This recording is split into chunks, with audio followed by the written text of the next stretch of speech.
কূপের পানি স্বাভাবিকভাবে শান্ত থাকার কথা, কিন্তু ভারতের গুজরাটের মোরবি জেলার বীরপাড়দা গ্রামের এই কূপটি যেন পুরো উল্টো। 18 ফুট গভীর এই খামার কূপের পানি কোনো কারণ ছাড়াই হঠাৎ এমনভাবে উতলে উঠছে ও ঘূর্ণিস্রোত তৈরি করছে, যা দেখে চোখ ছানা বড়া স্থানীয়দের। গেল 2 আগস্ট থেকে শুরু হওয়া এই উদ্ভূত ঘটনার পর থেকেই শান্ত গ্রামটিতে এখন উৎসবের আমেজ। আশেপাশের গ্রামগুলো থেকেও কৌতূহলী মানুষ ছুটে আসছেন এই অলৌকিক দৃশ্য এক নজর দেখতে। অনাকাঙ্ক্ষিতভাবেই কূপটি এখন পরিণত হয়েছে স্থানীয় এক পর্যটন কেন্দ্রে।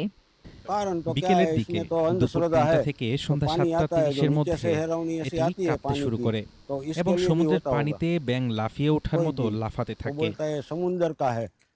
শুরুর দিকে পানি এমনভাবে কেঁপে উঠছিল যে গ্রামবাসীর মনে ছড়িয়ে পড়েছিল ভূকম্পনের আতঙ্ক।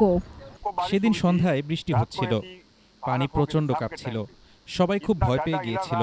সবাই ভাবছিল কি হলো, কি হচ্ছে, ভূমিকম্প আসছে নাকি, আমরা কিছুই বুঝতে পারছিলাম না। আতঙ্ক ছড়িয়ে পড়লে রাজকোট, মেরবি এবং রাজধানী গান্ধীনগর থেকে তড়িঘড়ি ছুটে আসেন সরকারি কর্মকর্তারা।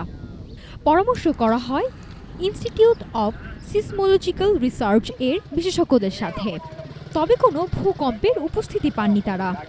বিজ্ঞানীদের প্রাথমিক ধারণা, সাম্প্রতিক সময়ে গুজরাটে রেকর্ড ভারী বৃষ্টিপাতের ফলেই হতে পারে এই কাণ্ড।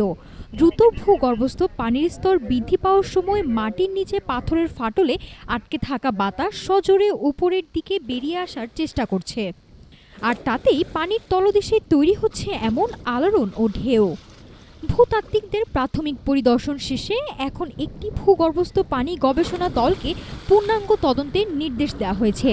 রহস্যের আসল জট না খোলা পর্যন্ত সাধারণ মানুষের কাছে এটি যেমন এক শিহরণ জাগানো বিনোদন, বিশেষজ্ঞদের কাছে তেমনই এক জটিল বৈজ্ঞানিক ধাঁধা।